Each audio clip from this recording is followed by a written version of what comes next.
কিছু বিদায় খুব শান্ত হয়, সেখানে চিৎকার থাকে না, অভিযোগও না, শুধু দুজন মানুষ ধীরে ধীরে দূরে সরে যায়।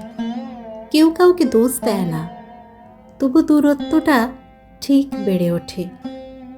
শেষবার তাকিয়েও কেউ কিচ্ছু বলে না, কারণ দুজনেই জানে ধরে রাখার ইচ্ছেটা আর আগের মতো নেই।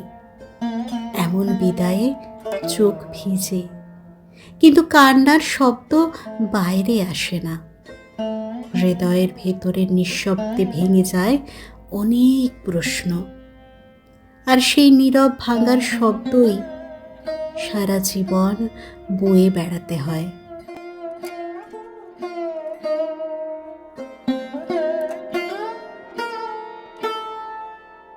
হিয়ারানি স্কুলে চলে গেছে, অনেক সকালেই তো যায়, কিন্তু তখন থেকে আর ভিডিওটা শুরু করিনি। এখন একেবারে রান্নাঘর থেকে রান্নার কাজ দিয়ে আজকের ভিডিওটা শুরু করছি। সকালের ওই একই কাজ, থোর বড়ি খাড়া, খাড়া বড়ি তোর, আর তোমাদের সঙ্গে কতই শেয়ার করব। তাই ভাবলাম আজকে একটু রেস্ট নিয়ে নিই, তারপরে যখন রান্নাঘরে যাব তখনই তোমাদের সঙ্গে কথা বলবো, তোমাদের সঙ্গে কাজগুলো শেয়ার করব।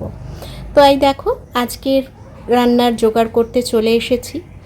মাদের আসার সময় হয়ে গেল, আর 2 দিন পরেই মারা চলে আসবে, তখন একটু নিস্তার, একটু কাজের কম, একটু রিলিফ।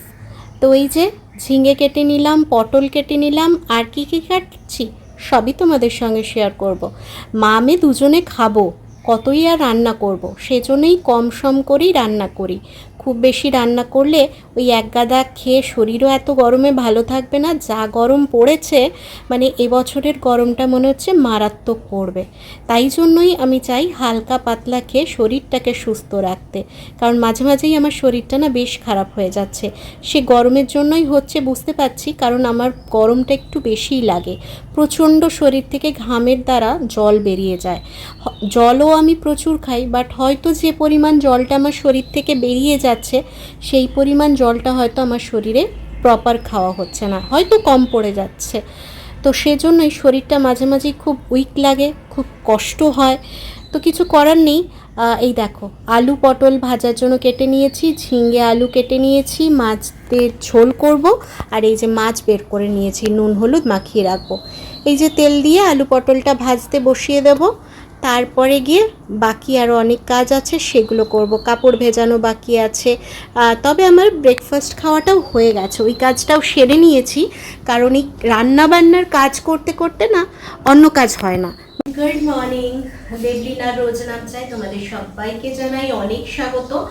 আজকে একদম সকাল থেকে ভিডিওটা শুরু করিনি, কারণ ইচ্ছে করছিল না। যেই সকালে মেয়েকে রেডি করব, তাড়াহুড়ো করে মেয়ে চলে যাবে, তারপরে একটুখানি রেস্ট নেব, তারপরে ঘরের কাজ করব, সেগুলো আর কত দেখাবো। তাই একবারে এখন 10টা বাজে, টিফিন করে রান্নাঘরে চলে এসেছি। তোমাদেরকে দেখিয়েও দিলাম কি কি রান্না করছি। হ্যাঁ, আজকে পাতলা ঝিঙে আলু দিয়ে মাছের ঝোল আর পটল আলু ভাজা, ব্যাস, আর কিছু রান্না করব না। তো পটল আলু ভাজাটা বসিয়ে দিয়েছি, ভাতের জল রেডি করেছি, ভাত এখন বসাবো না। ভাত ওই 11টা সাড়ে 11টার দিকে বসাবো, কারণ তাহলে খাওয়ার সময় কি গরম থাকবে, মেয়ে আসার সময় ভাতটা গরম থাকবে। তরকারিগুলো আগে হয়ে গেলে অসুবিধে নেই। ওদিকে মাছ নুন হলুদ মাখিয়ে রেখে দিয়েছি, এটা হয়ে গেলে মাছ বসিয়ে দেবো, তাহলেই রান্না হয়ে যাবে। আর এদিকে ঘরটার সমস্ত আমার ক্লিন হয়ে গেছে, অসুবিধে মানে আর কিছুই রাখিনি, আর তোমাদের সঙ্গে সেভাবে কিছু শেয়ার করিনি। ওই যে বললাম রোজ একই জিনিস কি শেয়ার করব, তাই আজকে আর ওটা শেয়ার করিনি। আজকে একেবারে রান্নাঘর থেকে তোমাদের সঙ্গে দেখা হচ্ছে। জানি না আজ সারাদিনে তোমাদের সঙ্গে কি শেয়ার করব, কারণ সকালের কাজগুলোই তোমাদের সঙ্গে শেয়ার করলাম না, তাহলে আর কি শেয়ার করব। সব কাজই তো করে নিলাম, ডাইনিং পরিষ্কার, 2টো খাট পরিষ্কার, সমস্ত কিছু। জানি না চা করব, তাই শেয়ার করব। এখন রান্না করছি, এখন রান্না শেয়ার করব, তারপরে মেয়ে আসবে, মেয়ের পেছনে যাবে, মেয়েকে ড্রেস খোলাবো, মেয়েকে খাওয়াবো, যা চলে আর কি। তো চলো তোমরাও সঙ্গে থাকো, দেখতে থাকো, দেবলীনা যা করবে তোমাদের সঙ্গে তাই শেয়ার করবে। আর এখন গান শুনতে শুনতে রান্নাটা করছিলাম, মানে অনেকক্ষণ থেকেই গান চালিয়ে দিয়েছি, সকাল থেকেই গান চালিয়ে দিয়েই শুনতে শুনতে ঘরের সমস্ত কাজ করলাম। এখন রান্নাতেও চলে এসছে, গান চলছে, এখন তোমাদের জন্য টিভিটা অফ করলাম, নাহলে তো কথা বলতে পারবো না। তাই টিভিটা অফ করে দিলাম। এবার মনোযোগ দিয়ে শুধু রান্নাটা করব, রান্না করে আবার রেস্ট নেব। তার মধ্যেই দিদি চলে আসবে, দুধও চলে আসবে, দিদিও চলে আসবে, দিদি তার কাজ করতে থাকবে। চলো রান্নাটা আবার দেখি। আবার একটা চিন্তা ঢুকেছে, মারা তো আসবে, আবার সেই গরমের মধ্যে মা দিদাকে নিয়ে কি করে আসবে। মাও তো খুব একটা এখন পারে না, যেহেতু দুটো অপারেশন, তারপর থেকে মা অনেকটা ভেঙে গেছে। তো সেই জন্যই মা কি করে আসবে না আসবে সেই সব নিয়ে একটু টেনশনেই আছি। যতক্ষণ না মানুষগুলো বাড়ি পৌঁছাচ্ছে ততক্ষণ টেনশনটা মন থেকে যাচ্ছে না। তারপরে আবার আমাদের এদিকে ভোট আছে, মানে সব কিছু নিয়ে। আর গরমের মধ্যে আমার মেয়ে স্কুল যায়, সেটাও একটা টেনশন থাকে। এত গরমের মধ্যে ধরো বাসে যেতে হয়, স্কুলের মধ্যে এসি আছে কি নেই সেটা জানি না, বা এসি থাকলেও আরও একটা খারাপ, ওই এসি যদি থাকে ক্লাসরুমে, এসি থেকে ওই গরমে বেরোনো বা গরম থেকে এসিতে ঢোকা, এই জিনিসগুলোও তো শরীরের মানে এফেক্ট পড়ে না। তো সেই জন্যই ওকে নিয়েও এই এত গরমে চিন্তা হয়। তবে এই যে বাবা ছেড়ে দিয়ে আসছে, নিয়ে আসছে, তাতে কিন্তু আমার অনেকটা রিলিফ হয়েছে। এই রোদের মধ্যে যাওয়া আসা এই জিনিসটা আমার রিলিফ হয়েছে, বা আমার মেয়েকেও অনেকটা কম হাঁটতে হচ্ছে, সাইকেলে করে চলে আসছে। তো এই কথা বলতে বলতে যে বেসিনটায় বাসন ধোয়া হয় সেটাও আজকে পুরো ক্লিন করে, মানে রোজই মাজি, তবে আজকে তোমাদের সঙ্গে শেয়ার করলাম। তো ওইদিকে মাজা হয়ে গেল, এদিকে একটু আদা রসুন আজকে দিলাম। আজকে কালো জিরা দিয়ে করব না, কালো জিরা দিয়ে করলে না তোমাদের হিয়ারানি এত গন্ডগোল পাকায়, মুখে যদি একটা কালো জিরে মানে পড়ে গেছে তাহলে আর রক্ষে নেই, তাহলে আর খাওয়া দাওয়া হলো না। সেই চিৎকার, কেন কালো জিরে দিয়েছো। তাই ভাবলাম আজকে সামান্য একটু আদা রসুন বাটা দিয়ে পাতলা ঝোল বানাবো। এদিকে দেখো দুধের বাটি এনে রেখেছি, তালা খুলে রেডি করে রেখেছি। এবার ওষুধ খাবো বসে একটু ফ্যানের তলায়। ওইদিকে তো রান্না বসিয়েই দিয়েছি, মানে মাসি আসার জন্য গেটও খুলে রাখলাম, দুধ আসার জন্য গেট খুলে রাখলাম, যাতে যে দুধ দিতে আসবে কাকু। চলো আমার রান্না কমপ্লিট, তোমাদের একবার দেখিয়ে দিই। ও শুধু ভাতটা ফোটাবো, ভাত চাল টাল সমস্ত ধুয়ে রেখেছি, ভাতটা ফোটাবো। এই যে এখানে রেখেছি আলু পটল ভাজাটা, একটুই করেছি, একজনের জন্য আর কতটা পাও, একটা বেশি রয়ে যাবে রাত্রে। আর যেদিন ব্লগ করিনি সেদিন তোমার বানিয়েছিলাম, তড়কার ডাল, তড়কা বানিয়েছিলাম, তো সেইটা আছে আজ রাতে মামের হয়ে যাবে। তো এটা কী করি দেখি, যদি খাই খাবো, নাহলে রেখে দেবো, কাল খাবো। আর এদিকে মামের একটুখানি ছোট্ট বাটিতে একটুখানি চাল ভিজিয়ে রেখেছি। আর এই হচ্ছে আমাদের মাছের ঝোল, দুটো কাঁচা লঙ্কা ফেলে দিয়েছি ওপর থেকে, আর ঝিঙে আলু দিয়ে মাছের ঝোল। আর ভাতের জল বসিয়েছি, এখন ফোটাবো না, আর একটু পরে ফোটাবো, তাহলে হয়ে যাবে ভাত 12টা সাড়ে 12টাকে। কেমন গরম লাগছে দেখো, ফ্যানটার তলায় বসবো এবার, আর পাচ্ছি না। ওষুধও খেয়ে নিলাম, তালাও খুলে রাখলাম, এরপরে দুধ আসবে আর মাসিও আসবে। মাসি এসে মাসির মতো কাজ করবে। আর এইদিকে দেখার আমার একদম ক্লিন, পুরো গোছানো সমস্ত কিছু একদম সব। এই যে এখানে দুধ রেখেছি, কালকের একটু দুধ একটু খাইনি, সেটা রেখেছি, সেটার সঙ্গে গরম করব। আর সকালে ফুটিয়ে রেখেছি, আশা করছি কিছু হবে না। আর এই দেখো টেবিলও পুরো গোছানো। আর এই ঘরটা তো গোছানো, দুধের বাটি নিয়ে গিয়েও রেখেছি, আসলেই নিয়ে নেব দুধটা, বুঝেছো। আর গরমে পাচ্ছি না, গরমটা এবার যে কী পড়ছে, ওরে বাপরে। আরও এখন অনেকগুলো দিন গরম কাটাতে হবে, এই তো সবে শুরু, কি করে কাটবে জানি না। মানে এখন ঘরগুলোতে শুতেও কষ্ট হচ্ছে, ভাপ উঠছে দুপুরবেলা। মেয়ে আমি শুই না যখন, বিকেল 4টে থেকে গরম ভাপ উঠতে থাকে। চলো আর বকবো না, একটু ফ্যানের তলায় বেশি বসি, পুরো মানে অবস্থা আমার প্রচণ্ড খারাপ। হ্যাঁ, পরে আসবো আবার। রান্না বান্না করে না প্রচণ্ড গরম লেগে গেল গো, শরীরটা প্রচণ্ড খারাপ করছিল, ওই জন্য একটুখানি ভাবলাম গ্লুকন্ডি খেয়ে নিই। গ্লুকন্ডিটা এনেছি মেয়ের জন্য, যে স্কুল থেকে আসলে ছোট্ট কাপে একটু গুলে দেবো যাতে এনার্জি আসে বা আমার মেয়ে মুখেও দিল না। তো আছে যখন এনেছি, তখন আমি বললাম শরীরটা যখন একটু খারাপ করছে গরমে, এতটা ঘাম বেরিয়ে গেল, তো একটুখানি বসে খেয়ে নিই, তারপরে না হয় বাকি কাজ করতে যাব। তোমরা তো দেখতেই পাচ্ছ ছুটে ছুটে, মানে সকাল থেকে উঠলে মানে একটার পর একটা কাজ লেগেই থাকে সংসারের। তাই খুব একটা বসে কিছু খাওয়া বা বসে রেস্ট করার খুব একটা সময় পাওয়া যায় না, যতক্ষণ খাবারটা খাই ততক্ষণ রেস্ট। ওই যে গ্লুকন্ডিটা খেলাম, খেয়েই চলে এলাম কাপড়গুলো মেলতে।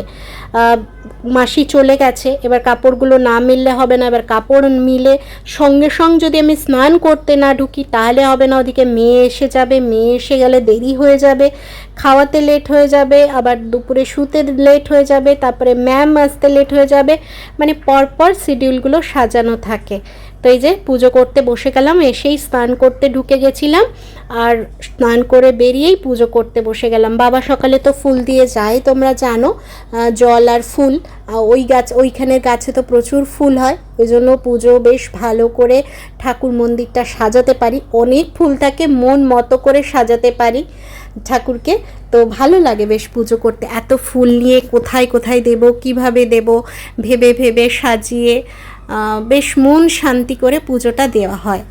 ঠাকুরকে তো রোজ বলি, ঠাকুর এবার চাকরিটা দাও, না হলে আমার পক্ষে সব দিকটা ম্যানেজ করা ভীষণ প্রবলেম হয়ে যাচ্ছে, মানে আমি আর সামলাতে পারছি না। রোজ বসি, রোজ ওই এক কথা ঠাকুরকে বলি যে ঠাকুর যেটা প্রাপ্য, আমি বেশি কিছু চাইছি না, আমার মেয়েটার জন্য যেটুকু আমার দরকার সেইটুকু দাও, সেই জিনিসটা দাও, আর আর পেরে উঠছি না। দেখি কবে শোনে। দেখো আমার হিয়ারানি বক বক বক বক করতে করতে আসছে, দেখবে, ওই দেখো, ওই দেখো।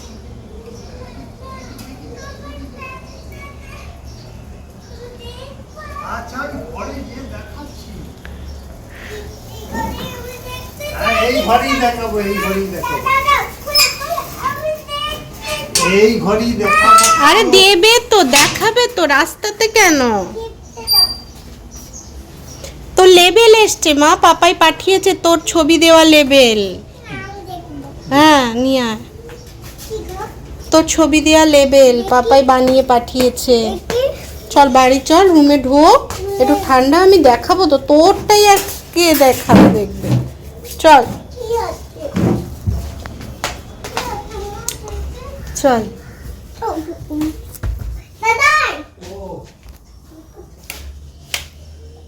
এক্ষুনি ওকে দেখাতে হবে কি আছে।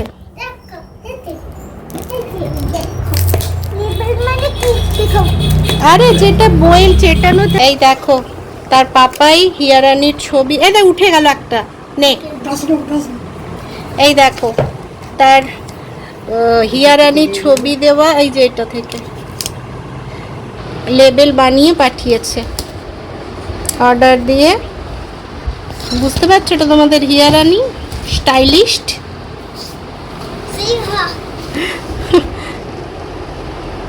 আচ্ছা দেখা, দেখবো দেখবো দেখবো,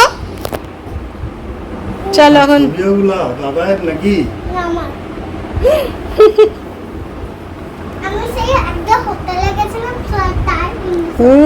সেটাও মনে আছে, কোথাকার ছবি? ও সেই হোটেলে খেতে গেছিল, ওখানে স্টাইল মেরে তুলেছিল, মেসোমশাই তুলে দিয়েছিল ওকে। না চল।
মেয়ে ওদিকে পড়ছে আর রান্নাঘরে প্রচুর কাজ পড়ে আছে জানো, কিন্তু ইচ্ছে করছে না যেতে। সেই চা খেয়েছি, দেখো চায়ের কাপ নিয়ে বসেই আছি। মেয়ের ম্যাম এসছে, যাওয়ার সময়ও হয়ে গেল, 7টা বেজে গেছে, বাট ইচ্ছে করছে না। মানে আজকে কি হয়েছে, গামলার যে বাসনগুলো মাসি মেজে যায় দুপুরেই তুলে রাখি, কিন্তু আজকে দুপুরে গোছায়নি, ওই জন্য এঁঠো বাসনগুলো সব বেসিনে রাখা আছে, ওগুলো জল দিয়ে ধুয়ে ধুয়ে ওই গামলায় রাখতে হবে। আগে মাজা বাসনগুলো তাকে তুলতে হবে, আর তারপরে গিয়ে ওগুলোকে নামাবো। প্রচুর কাজ আছে, আটা মাখতে হবে, রুটি করতে হবে, কিন্তু ইচ্ছে করছে না, তাই বসেই আছি, মানে গা নড়ছে না। তো ভাবছি একবারে হিয়া উঠে যাক, হিয়া উঠে গেলে হিয়াকে তো দুধ দেবো, সেই সময় উঠে উদ্যম নিয়ে কাজগুলো করব, আর ভালো লাগছে না। তো আবার স্কুলের কাজ এসে গেছে বুঝলে, আবার মাথার মধ্যে বাজ পড়ার মতো, আবার ড্রেস কিনতে হবে হিয়ার, যেটা পিটি ড্রেস থাকে। হাউস সিলেকশন হয়ে গেছে, কোন হাউসে ও পড়েছে সেই হাউসের আবার জামা কিনতে হবে, সেটা তো একটা ঝঞ্ঝাট। মানে মাসের শেষে এই কিছুদিন আগেই অনেকগুলো টাকা খরচা করে এসির লাইনটা করালাম, এরপরে আবার একটা খরচা আছে এসিটা আনার। কোথা থেকে হবে, আবার জামাটা নেক্সট উইকেই ওকে পরাতে হবে, মানে আমাকে এই দুদিনের মধ্যেই আনতে হবে। চলো কেন ডাকছে দেখি, হ্যাঁ তারপরে কথা বলছি। ওই যে বললাম ইচ্ছে করছে না, এই যে এখন এতক্ষণে শরীর উঠেছে, মেয়েকে দুধ দিয়ে দিয়েছি, বাকি দুধটা ফোটাতে দিয়েছি। আর যত বাসন আছে, যত টিফিন বাটি আছে, মানে যেগুলো আমাদের রাখবো, যেগুলো মায়ের এসছে ওই বাড়ি থেকে সেগুলো আলাদা করে রাখবো, বাবা আসলে দিয়ে দেবো, কারণ রোজ রোজ আর এত টিফিন বাটি কোথায় পাবে যদি না দিয়ে দিই আর তরকারি পাঠানোর জন্য, সেজন্য আলাদা করে রাখবো, বাবা আসলে মনে করে দিয়ে দেব।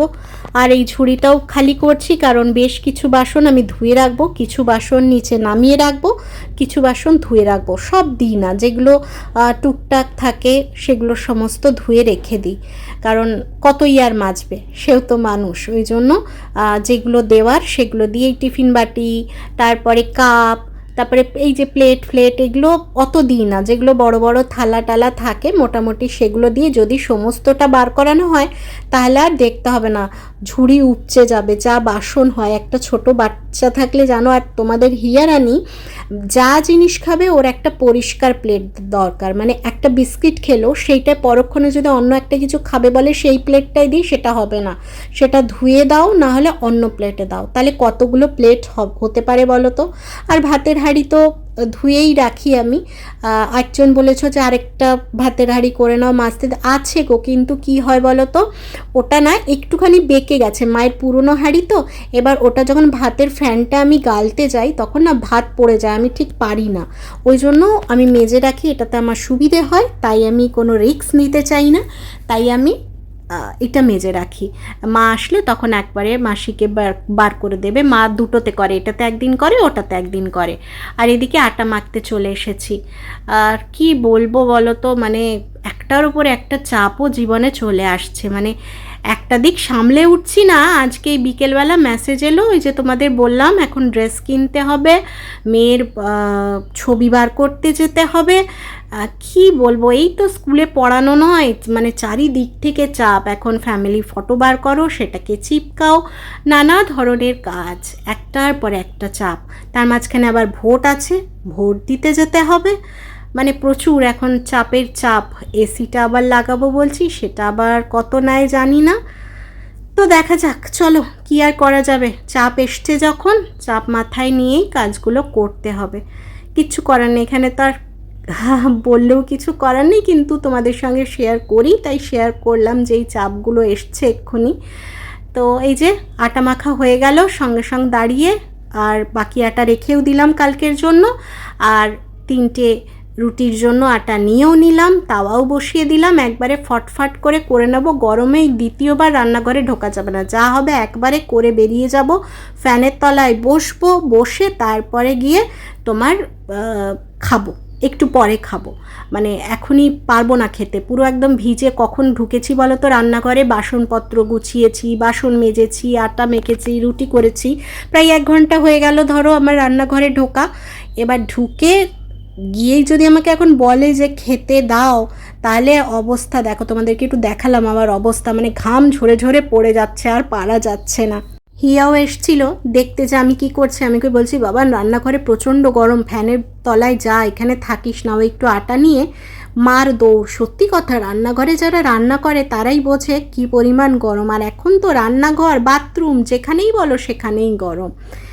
কবে বৃষ্টি হবে বলো তো? কিছু কিছু দিকে দেখছি বৃষ্টি হচ্ছে, কিন্তু আমাদের দিকে তো কোনো বৃষ্টির নামগন্ধ নেই। বৃষ্টি কি, বৃষ্টি কোথায় গেছে? বৃষ্টি বলে কিছু আছে সেটাই বুঝতে পারছি না। ঝড় বৃষ্টি সেই প্রথম প্রথম দুদিন হলো, তারপরে কোথায় যেন লুকিয়ে গেছে, লুকোচুরি খেলছে আমাদের সঙ্গে। আমার রুটি করাও কমপ্লিট। দেখো কত তাড়াতাড়ি তোমাদের দেবলিনা সব কাজ করে নিল। তো চলো আজকের ভিডিওটা এখানেই শেষ করছি। সবাই ভালো থেকো, সুস্থ থেকো। আজকের মতো আসছি, কাল আবার দেখা হচ্ছে নতুন ভিডিওর সাথে। Good night, tata.